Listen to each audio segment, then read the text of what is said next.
Hi, Assalamualaikum warahmatullahi wabarakatuh. In this video, I'm going to give you two examples related to how can you extend a given set so that the set here becomes a basis for the given vector space. Now, the vector space here is polynomial of degree 2 in this case. To extend this, what we need to do is we need to include all the standard bases. Okay, so the first step to do or to answer this question is first we are going to include all standard bases into the set here. Okay, so we're going to include all standard bases into the given set, and then you're going to apply ERO so that it can be reduced. The set here all can be reduced. The matrix here can be reduced to REF, where you have the leading one, and identify columns of leading one, and then based on that column you will go back to original matrix and retain the columns, and that here becomes basis for vector space.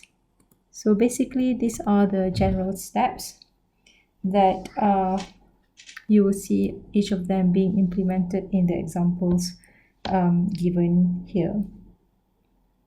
Now, before we move on to answering this question, let us recall the idea of standard basis.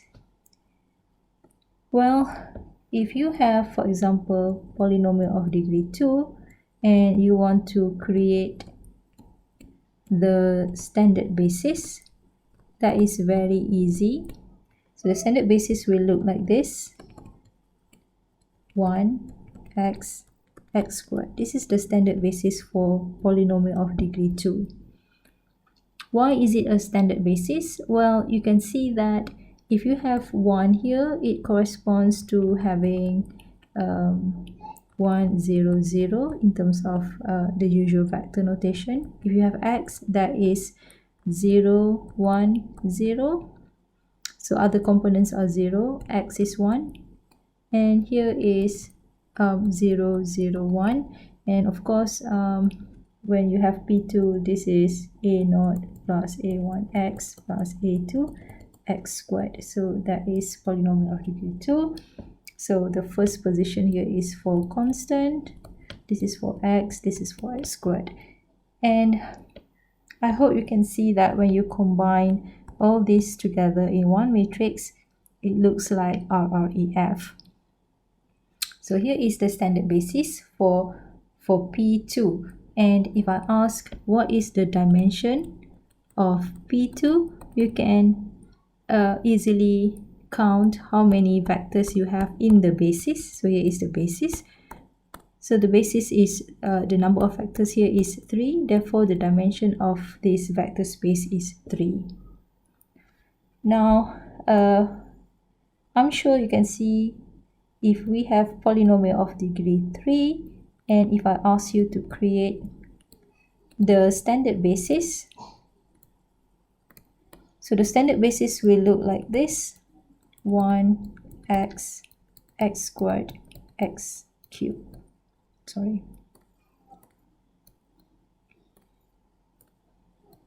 Okay. So again, what is polynomial of degree 3? It has the general form of A0, A1x, A2 x squared, A3 x cubed. So if you have the value of 1 here, it means in vector notation, the usual vector notation that you are familiar with, it will be 1, 0, 0, 0. So this is the position for constant. This is the position for x squared, x cubed. Similarly, for this one, it will be 0, 1, 0, 0. For this one, it will be 0, 0, 1, 0. And here it will be 0, 0, 0, 1. And of course, when you combine all these vectors together in one matrix, it looks like RREF. And if I ask what is the dimension of vector space here, P3, the dimension is equal to how many numbers of vectors you have in that basis. So the number of vectors you have is 4. Now, based on this, we can come up with a general formula. If let's say you have polynomial of degree n, we don't know what n is, then the dimension of this vector space here is going to be equal to, for example, if this is 2, degree 2, it has 3 dimension. If it is degree 3, it has 4 dimension. Therefore, the dimension for polynomial of degree n will be n plus 1. So that is quite easy to derive, okay, based on the pattern which you have seen here. Now, since you have understood what is the idea of the standard basis, we are going to include all the standard basis into this given set here. So that is the first step. In order to extend this, we are going to include more items here so that the whole thing with additional item will be a basis for this vector space, okay? So that's the idea. Now, the first step. So I'm just going to write down the first step. Okay, so first step, enlarge the set. So that is what I'm going to do, enlarge the set. Therefore, I'm just going to call this set S. Okay, so S is 1 plus x, the original, 1 minus x, which is the original, and all the basis for P2, which is 1, x, x squared. And how do I know that these are the basis for P2? Well, I have already explained it here. So that's all the standard basis for polynomial of degree 2. Now, based on that, I'm going to create a matrix that contains all these components here, and it will look like this. So, hang on. So the second step. So for this one here, it will have component 1, component for x is 1, x squared is 0. For this guy, it will be 1 minus 1, 0, there's no x squared. For this, it will be 1, 0, 0. For x, it will be 0, 1, 0. For x squared, it will be 0, 0, 1. So this is the matrix, and I'm going to apply elementary row operations to reduce it to REF. Well, based on this one here, I can see that I should turn this value to be 0, and that can be achieved if I consider R2 plus negative 1 R1. And the result is going to be 1, 1, 1, 0, 0. So 1 minus 1 is 0. Negative 1 is negative 2. 0, negative 1, 1, 0, 0, 0. So this is the result here for the second row, 0, 0, 0, 0, 1. Next, what I can do is I can turn this result to be equal to 1. So negative 1 over 2 R2, 1, 1, 1, 0, 0, 0, 1, negative 1 over 2, sorry, it will be negative 1 over 2 will be positive, and here is negative 1 over 2, 0, 0, 0, 0, 0, 1. Now, based on this, I can see that This is leading 1 for the first row. This is leading 1 for the second row. And this is the leading 1 for the third row. So here is the column associated with that, column 1. This is column 2. And this is the fifth column. 1, 2, 3, 4, 5. So we have identified columns of leading 1. Next, what I need to do is, so this is step 3. Now step 4 is to go back to original matrix. So this is original. Okay, step 4, go back to original matrix and retain the columns. So I'm going to retain this column. I'm going to retain this column. And I'm going to retain this column. 1, 2, 5, which corresponds to this part. 1, 2, and 5. Okay.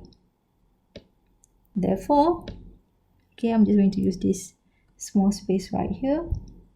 Therefore, basis for P2 is equal to 1 plus x, 1 minus x, and x squared. So we have managed to extend this, and we include x squared, and the whole thing here becomes a basis for this vector space. Okay, right. Here is the last example on how you can extend the given set here so that it becomes a basis for this vector space, which is defined as a 2 by 2 matrix. Now, for a 2 by 2 matrix, the standard basis is in this notation. We have E11, E12, E21, and E22, which means that for E11 you will have 1 at this position at entry 1, 1. This one you will have 0, 1, 0, 0 at the first row, second column. For this one here, you will have 1 at this position, second row, first column. And this one, it will be 0, 0, 0, 1. So these are the standard basis for 2 by 2 matrix. And the first step to solve this problem is we are going to enlarge the given set by including all these standard bases. So first step is enlarge the given set, and I'm just going to call it S. S is going to have all these things plus the other 4 matrices here. 1, 0, 0, 1, 0, 1, 1, 0, 0, negative 1, 1, 0,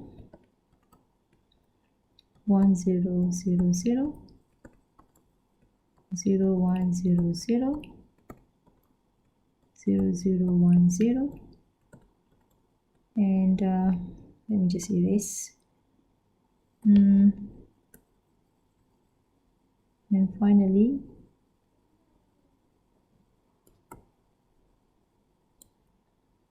I shall have 1, 1, 1, 0, 0, 0, 1. So 1, 2, 3, 4 is the standard basis. 1, 2, 3, 1, 2, 3. And that's the first step. The second step is we shall turn it into a matrix. And for the first one here, we read it in this way. So 1, 0, and then 0, 1. So one part here. So 1 0 0 1. This one it will be in this way, so 0 1 1 0. For the third one here, 0 negative 1 1 0. For this guy, 1 0 0 0. This one is 0 1 0 0. This one in this way, so it will be 0 0 1 0 0 0 0 1. Now you can see here we have 1 2 3 4 5 6 7 matrices. So 1 2 3 4 5 6 7 columns correspond to that. Okay, right. Now I can see that here we have the position of leading one, that looks alright, and here is also the position of leading one. Therefore, what I need to do is maybe I should focus on this part first. I should turn this value into 0. That can be achieved if I consider R4 plus negative 1 R1. Here I have the result 1 0 0 1 0 0 0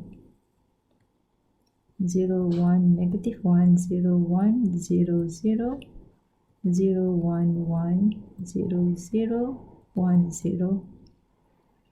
So 1 minus 1 0 0 and 0 0 0 and 0 0 0 negative 1 negative 1 0 0 0 0 0 0 1 plus 0 is 1. So that is the last row. Next is I can focus on this part and turn it into 0. Okay, so here is leading 1, here is leading 1, therefore this one here has to be 0, and it is R3 plus negative 1 R2. Therefore 1 0 0 1 0 0 0 for the first row. Second row 0 1 negative 1 0 1 0 0. So for the third row, 0 plus 0 is 0, 1 minus 1 is 0, 1 plus 1 is 2, 0 and 0, 0 minus 1, 1 and 0 is 1, 0 and 0. So that is the third row. And finally 0 0 0 negative 1 0 0 1. Now what I can do next is I can consider turning this value to be equal to 1. So that would be 1 over 2 times with R3. So I have 1 0 0 1 0 0 0. Okay, and here is 0 1 negative 1 0 1 0 0, and for the third row it will be 0 0 1 0 1 0 negative 1 over 2 1 over 2 and 0. And of course I can turn this value to be equal to 1, so I'm just going to do it on the same stage right here. So negative 1 times R4, and here we have 0. Oops, God, I can't write 0 here, so never mind. This is 0, and this is also 0. Here is 0 down there. Okay, never mind. So 0 0 0. For this one it will be 1 0 0 negative 1. Okay, Now, based on this, okay, I will just, oh no, not really this. Hang on. So here I can see that this is the position of leading 1 at this column, and this is also leading 1 at this column. This is also leading 1 at this column, and here is leading 1 at this column. So I need to go back to the original matrix and retain column 1, 2, 3, 4, which is this column 1, 2, 3, and 4, which means it corresponds to this part 1, 2, 3, and 4. Okay, therefore I'm just going to continue right here. Therefore, basis for this vector space of 2 by 2 matrix is well, it includes the original given set, which is 1 0 0 1 0 1 1 0 0 negative 1 1 0, and it also includes this one here, so 1 0 1 0 0 0. So here is the basis for the vector space. Okay, thank you very much for watching, and I'll see you in the next video.